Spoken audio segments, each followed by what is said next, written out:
Chapter 52, Spectator. Stop thinking about the bloody IOU. Let's discuss the ritualistic magic. Old Neil put away the candles, cauldron, silver knife, and other items with a relaxed expression. Klein really wanted to shrug his shoulders like the Americans in his previous life, but ultimately could not bring himself to do something that ungentlemanly. He turned his focus toward the ritualistic magic and threw out detailed questions that puzzled him, receiving answers from them. For example, the incantations had a particular format. As long as they were satisfied and the key meaning was expressed in Hermes, the rest could be left to one's creativity. Of course, blasphemy or disrespectful descriptions were absolutely forbidden. The mysticism class lasted until noon before Old Neil coughed twice. We have to return to Zoutelen Street. With that said, he grumbled in an indistinct manner. To get these bloody materials, I missed my beloved breakfast. Klein looked around both amused and puzzled. Mr. Neil, do you have a chef, or a maidservant in charge of cooking? A weekly salary of £12 could hire several servants. According to the newspapers, with board and lodging provided, hiring an ordinary chef cost anywhere between 12 to 15 soldi a week. It did not even need £1. A maidservant to do miscellaneous chores was even cheaper. Their weekly salaries ranged between 3 soldi 6 pence to 6 soldi. Of course, one could not bear any hope of them having any culinary skills. That's not right. With Mr. Neil's debt of £30, it's only normal he doesn't hire any chefs or servants. It seems I've asked another question I should not have asked. While Klein regretted his question, Old Neil shook his head without minding it. I often attempt ritualistic magic, research extraordinary items, and read corresponding documents at home, so I don't nor is it possible that I hire ordinary people as chefs, valets, or maidservants. I only hire someone to clean up the place regularly. And if they are not ordinary people, do you think they will be willing to do such jobs? I seem to have asked a silly question. It's possibly because I will not do anything that involves mysticism at home, explained Klein in a self-deprecating manner. Old Neil had long stood up, wore his round felt hat, and while walking out the door, rambled on. I seem to smell pan-fried foie gras. Once the IOU is completely settled, I'll definitely have one set. For lunch, I'll definitely eat roasted pork glazed with apple juices. No, that's not enough. I must have a sausage infused with mashed potatoes. You are making me hungry. Klein swallowed his saliva as he caught up to Old Neil and headed for the nearby public carriage stop. After returning to Zoutelen Street, Old Neil suddenly grunted after stepping down the carriage. What do I see? Goddess, what am I seeing? He was suddenly as nimble as a 17 or 18-year-old lad. He quickly came to the roadside and picked up an item. Klein leaned close out of curiosity and looked carefully. He realized it was a wallet with fine workmanship. With his lack of experience, he could barely tell if the dark brown wallet was made of buffalo skin or sheepskin, but he noticed a small light blue logo embroidered on the side of the wallet, a white dove spreading its wings as if ready to take off. That was Klein's first impression. The second thing he noticed was the stack of paper notes in the bulging wallet. There were more than 20 gray notes imprinted with black ink, gold pounds. Old Neil opened up the wallet and pulled out the notes. When he looked at it carefully, he immediately chuckled. 10-pound notes. The honorable founder and protector, William I. Wow, Goddess, there's a total of 30 notes. There's also a few 5-pound notes, 1 pound and 5 soldi notes. More than 300 pounds. That's a huge amount of money in every meaning of the word. I might not even earn that much in 10 years. Klein's breathing turned heavy involuntarily. As the amount of gold pounds was immense, picking up such a wallet was equivalent to picking up a briefcase of banknotes in his previous life. I wonder which gentleman dropped it. He can't be someone ordinary, analyzed Klein calmly. Such a wallet was clearly not a woman's. There's no need to care who he is, said Old Neil with a chuckle. It's not like we attempted to divine and take money that doesn't belong to us. We should wait here for a moment. I believe the gentleman will soon be back searching for it. It's not something that can be given up no matter who it is. Klein heaved a sigh of relief. He had a brand new understanding of Old Neil's morals. He was rather worried that he would have used the goddess's bestowment as an excuse and paid off his debt. He was still wondering how to prevent it and persuade him otherwise. Is this do as you wish, but do no harm? Klein suddenly learned something new. The duo did not wait more than a minute by the streets when a luxurious four-wheeled carriage zoomed over. Its side had a light blue logo with a dove spreading its wings.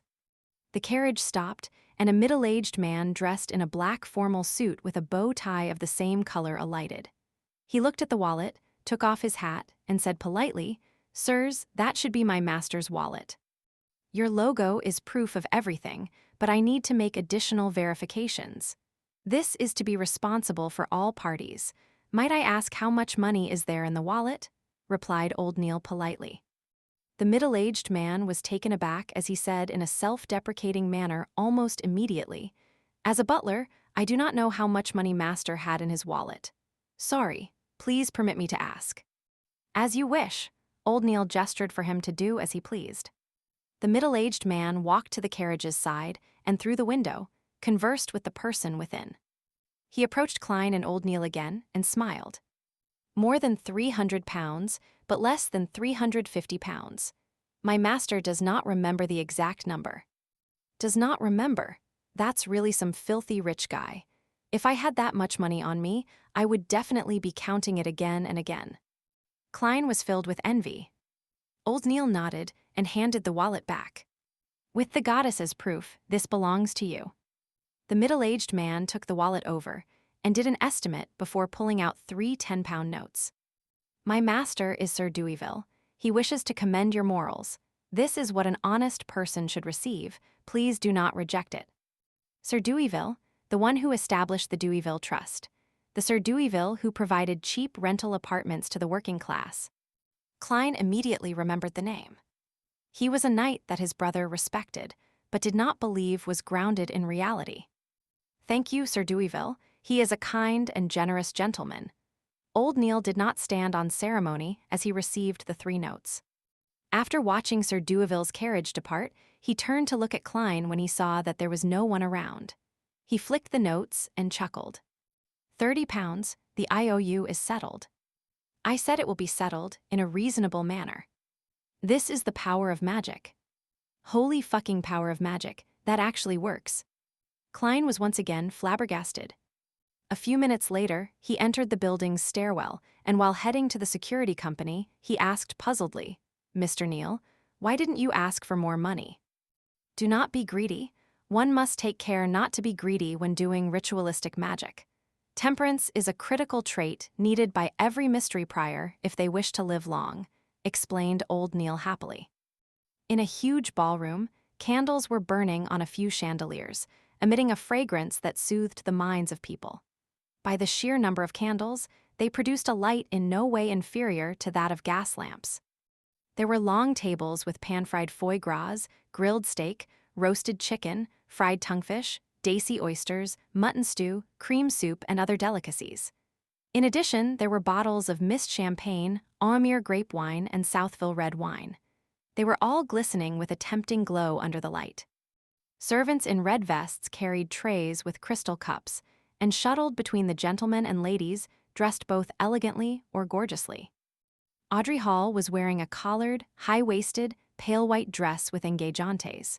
Her corset was tightly fitted, while her voluminous layers were puffed up perfectly with a cage crinoline. Her long blonde hair was coiled up in an elegant bun, and the earrings, necklace, and rings she wore sparkled brightly. At her feet were a pair of white dancing shoes that were stitched with roses and diamonds. How many petticoats am I even wearing? 5, 6. Wearing white silk gloves, Audrey caressed her crinoline gently with her right hand. Her left hand was holding a glass of clear champagne. Audrey was nothing like her usual self, usually placing herself center stage of banquets and making her the focus of attention. Instead, she avoided the bustle and quietly stood in the shadows of hanging curtains by the French windows. She took a sip of champagne as she watched the crowd as though she did not belong. Earl Wolf's youngest son is chatting with Viscount Conrad's daughter. He likes to move his forearm to reinforce what he says. The bigger the movement of his forearm, the more unbelievable his words. That is something gleaned from experience. He can't stop trying to elevate himself by putting other people down. However, he can't help but feel guilty. It can be seen by the way he talks and his body language. Duchess Della has repeatedly covered her mouth while laughing with her left hand today. Ah, I see. She is showing off her pure ocean blue sapphire. Her husband, Duke Negan, is discussing the current situation with a few conservative nobles. Since the banquet began, he has searched for Duchess Della once. They almost never make eye contact. Maybe they aren't as in love as they pretend to be. Baron Larry has made Madame Parnes laugh 7 times. That's very normal, nothing strange about it, but why does she look at her husband with guilty eyes? Oh, they have gone their separate ways. That's not right. The directions they are headed leads to the garden. In the extravagant banquet, Audrey saw many details she never noticed in the past. There was an instant where she nearly believed that she was watching an opera. Everyone is a good opera actor. She sighed silently as her eyes remained limpid. At that moment, she suddenly sensed something and turned her head.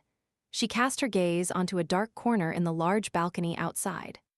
In the shadows was a huge golden retriever sitting there silently. She was looking inside at Audrey while half her body was hidden in the darkness. Susie. The corners of Audrey's mouth twitched as her expression instantly changed. She could no longer maintain her state as a spectator.